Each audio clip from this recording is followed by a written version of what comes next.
Hey, what's up? Pastor Jelani here. Good to see you all.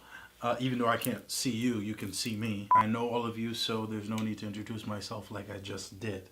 Anyway, instead of sending an email, would love to kind of connect with you over what I'm going to call a V-mail, because it's a video instead of an email. It's the stuff that I would put inside of an email, but it's a video. Instead of writing all this information in an email, which you'll probably read like halfway and then maybe delete it, or you'll act like you didn't get it, or you'll act like I didn't send it, or you'll just act like whatever.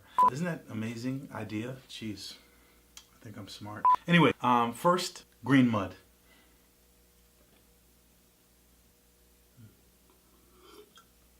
I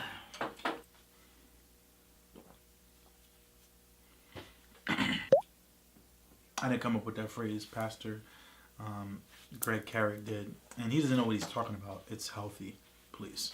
Thank you, Pastor Carrick, for that phrase. Back to the scheduled program. A couple years ago, I was leading on a worship team, and what happened was I actually came to rehearsal 10 minutes late one Sunday, and I think the following Sunday I came late again. And the pastor was kind enough, who was still a good friend of mine today, to pull me aside and say, "Hey, Jelani, we love you, man. We love what you bring to the table, what you bring to the team.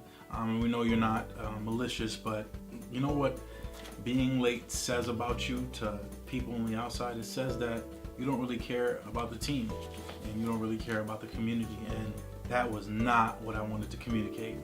And at Grace, we kind of have our worship ministry built on four main concepts. We call them the 4 C's. It's core, character, craft, and community. And I wasn't really doing well in my craft because I wasn't prepared, and I wasn't respecting the community.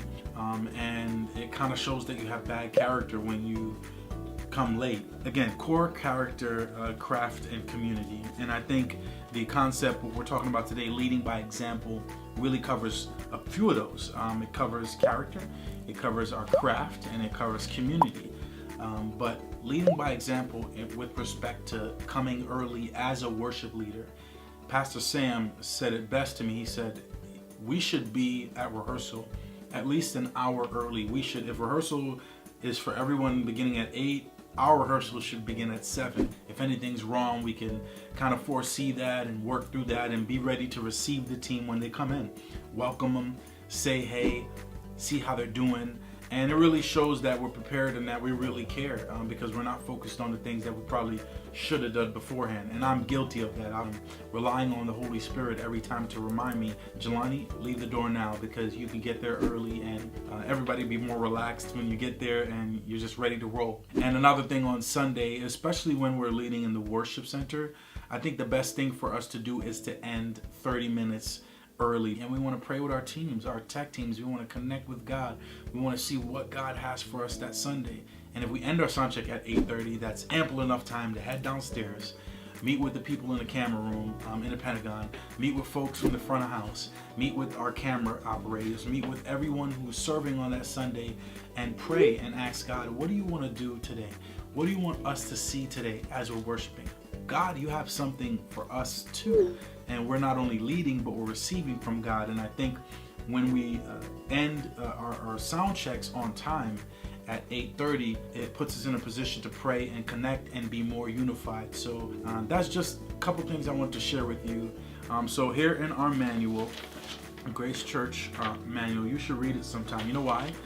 You should read the manual because on the 3rd page, I believe it is, somewhere like in the 2nd paragraph, it talks about how we own 50% of all your life earnings. Anyway, that's a different topic, but we'll get to that at some point, or maybe never, because we didn't want you to know that.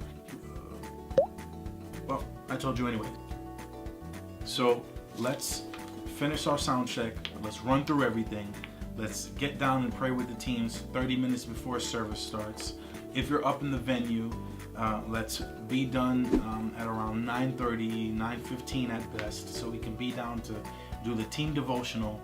Let's have a great character. Let's work on our craft, and let's make sure that we're early for rehearsals as leaders so that we can lead by example. I hope this connects with you. Love you all. See you Sunday. Peace out.